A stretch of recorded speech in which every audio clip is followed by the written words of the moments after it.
Se a gente quiser entender a história do Brasil, uma ótima forma é olhar bem de perto para a história de Alagoas. Vamos mergulhar em como este estado, que parece pequeno no mapa, foi forjado em conflitos e resistências e acabou se tornando um palco central na formação do país que a gente conhece.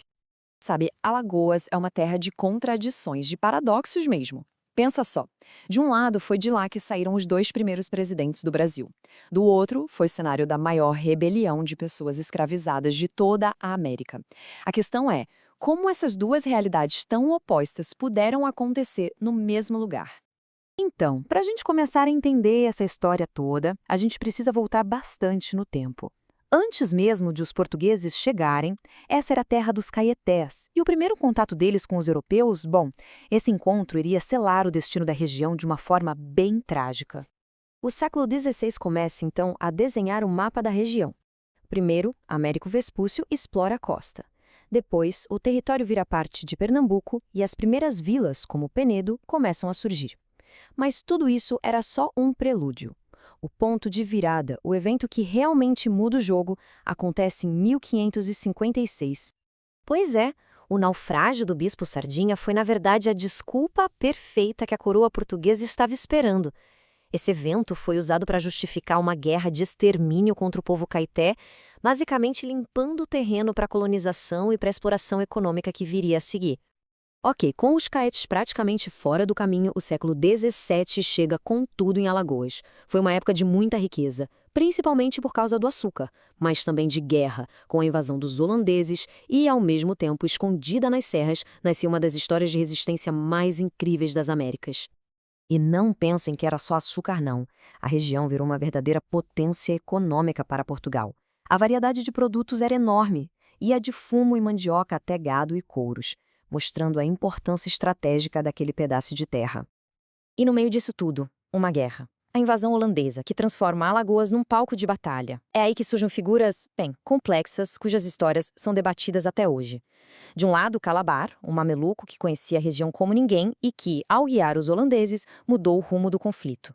Do outro, Clara Camarão, uma líder indígena que não só lutou, mas também mobilizou outras mulheres para resistir à invasão.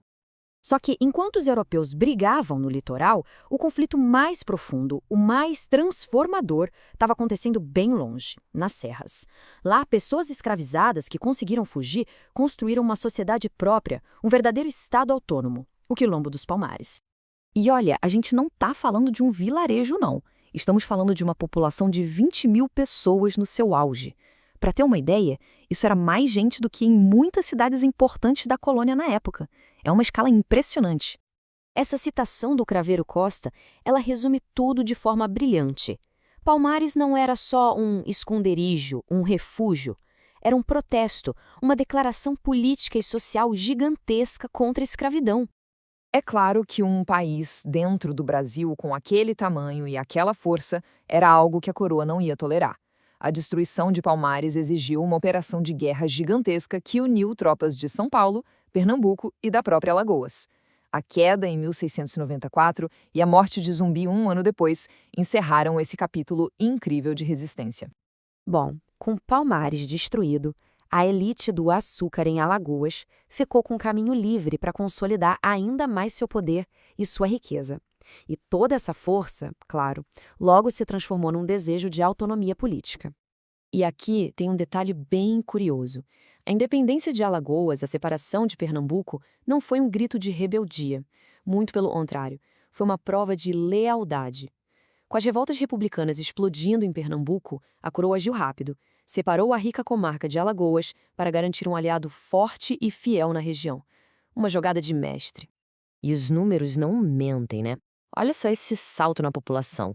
Em apenas 3 anos, mais de 20 mil novos habitantes. A província estava, como se diz hoje, bombando. Isso mostrava a prosperidade e a importância crescente do lugar. E essa mudança da capital, da antiga cidade de Alagoas para a vila de Maceió, foi um sinal claro dos novos tempos. O foco agora era o porto, o comércio, a conexão com o mundo. Então, Alagoas chega na reta final do século XIX com tudo. Autonomia, uma elite política forte. O palco estava montado para sua contribuição mais surpreendente talvez para a história do Brasil. bem no momento em que a monarquia estava por um fio. Quando a República foi proclamada em 1889, quem foi o primeiro presidente? Um alagoano, Marechal Deodoro da Fonseca. E como se não bastasse, o sucessor dele, o segundo presidente, também era de onde? De Alagoas. Pensa bem, os 2 primeiros presidentes da República vieram do mesmo estado. 2 marechais alagoanos inaugurando um novo capítulo na história do Brasil. Mas toda essa importância no cenário nacional não significou paz dentro de casa. Muito pelo contrário. O começo do século XX em Alagoas foi um período de disputas políticas violentíssimas que acabaram com o poder concentrado nas mãos da família Malta, uma oligarquia que controlou o Estado com mão de ferro.